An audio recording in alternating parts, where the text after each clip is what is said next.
Last week, we discussed 10 practical ways you can be more dominant and effective this year. So if you haven't already watched that video, I suggest you do so, because today I want to highlight an element from that video, the importance of a morning routine. So stay tuned today as I walk you through my sacred sunrise routine that sets an empowered and successful tone for my day.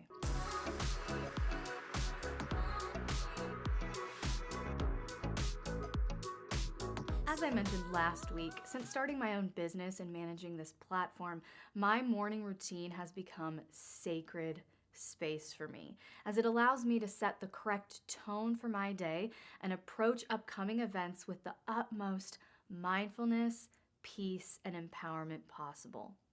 So I wanted to walk you through my morning routine and highlight some of the ways this has been so effective for me and my business, as well as fostering the relationship with my partner and the dynamic with my submissive.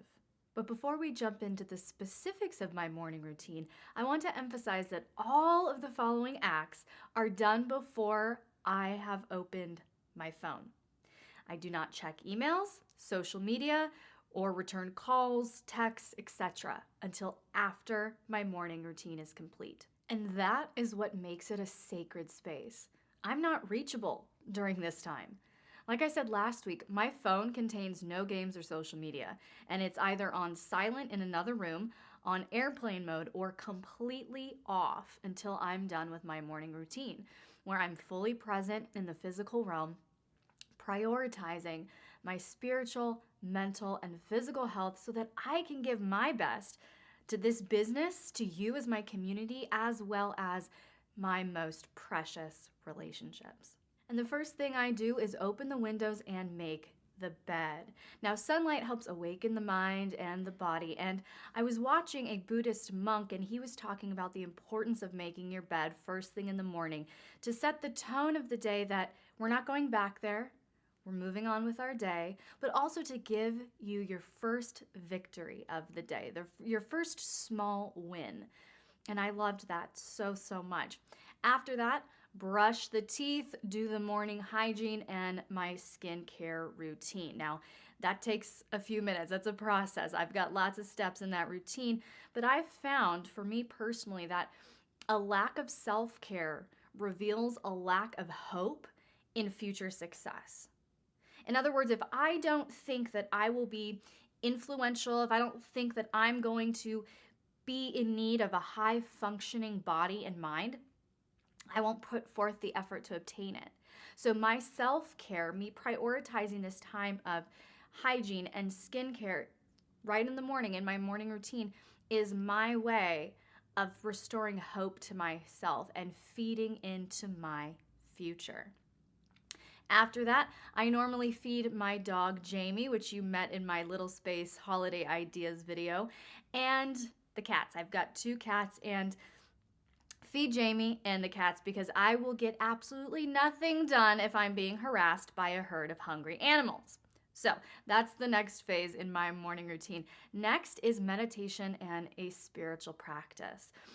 I believe that the utmost expression of authority is self-control, because it means nothing or no one else is in control of you.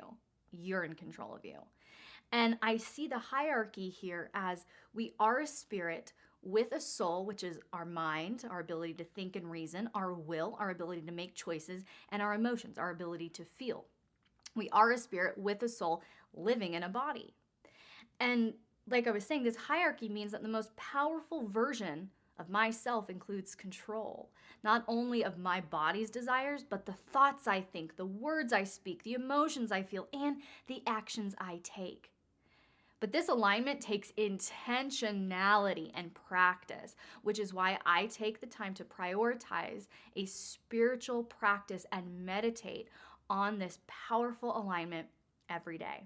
Then it is workout time, and I work out while I listen to a podcast or watch something, again, that feeds my focus. We touched on this last week. Consume content that feeds your focus. So working out is not something that I actually like doing. It's not something I enjoy doing. It's not something that I get up in the morning and go, yay, I get to work out today. it's something that, I would rather just go to work and create content for you.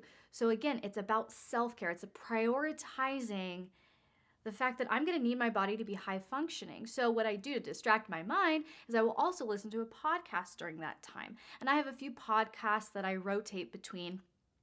And the one I usually start out my day with is about 30 minutes or so, which is the perfect length of time to do some yoga and lift some weights and just get my body healthy and strong and active for the day.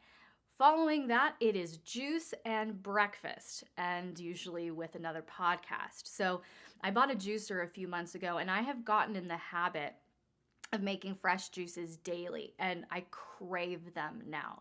So after my workout time, I'll go down to the kitchen, throw on some potato hash because I'm an Irish girl, and while the potatoes are cooking, I will cut up all my fruits and veggies and I will juice.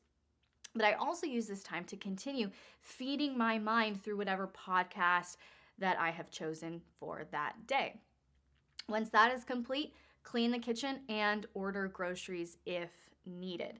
It's easiest to clean my juicer right after the juice is complete. So after I finish my breakfast, I clean the juicer and the rest of my kitchen, and I meal plan. If I need to order groceries, I'll order groceries at that time so that I won't have to think about it for the rest of the day, and I can just get on with work tasks. After that, it's shower and get ready for the day, again with another podcast. So do you see how I implement some of the lessons from last week into my morning routine? I am constantly feeding my focus. I'm not distracted by social media. I'm not distracted by the compare and despair trap. I am focused, I am present, I am grounded, I am feeding my goals. I'm feeding what needs to get stronger within me. So that's why I'm still listening to something, a podcast or whatnot, while I'm showering and getting ready for the day. My morning routine is not complete until I get dressed and take my baby, Jamie, out for a walk, which usually allows me to focus and get more work done as well. Once we come back, and once we get home, I can just, like I said, just jump into any work tasks that I have planned for the day. So that is how I structure my morning. That's how I structure the first part of my day.